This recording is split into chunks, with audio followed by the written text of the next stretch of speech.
ہمارے کسی کو ہی ہے. آپ شرافت بتا دیں ٹھیک ہے ورنہ گر جائے گا. FIR دیں ٹھیک ہے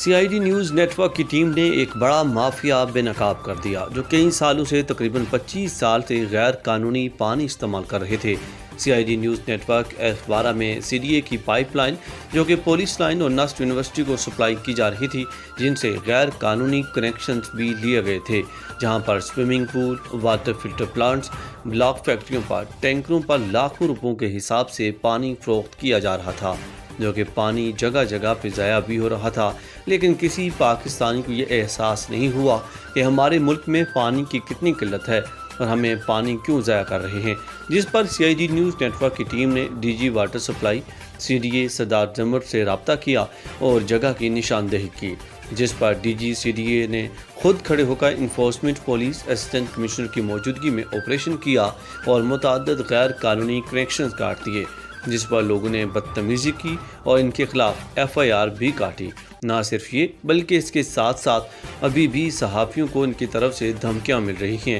صحافیوں کا یہ قصور ہے کہ جہاں کرپشن ہوتی ہے، جو لوگ دیمک کی طرح ملک کو کھا رہے ہیں، اور اس کے چھوٹے لیول پر CDA کے ملازم کا بھی انکشاف ہوا ہے، یہ کچھ پیسے لے کر کنیکشن دلواتے ہیں، ان لوگوں کو بھی بے نقاب کیا جائے گا. CDA کی چیئرمین کے سامنے کھڑا کرنا پڑے گا اور انشاءاللہ بہت جلد ان کو بے نقاب کریں گے جو ملک کو کسی چیز کا بھی نقصان پہنچائیں گے. CID نیوز نیٹ ورک کی ٹیم بولے گی اور ان کو بے نقاب بھی کرتی رہے گی.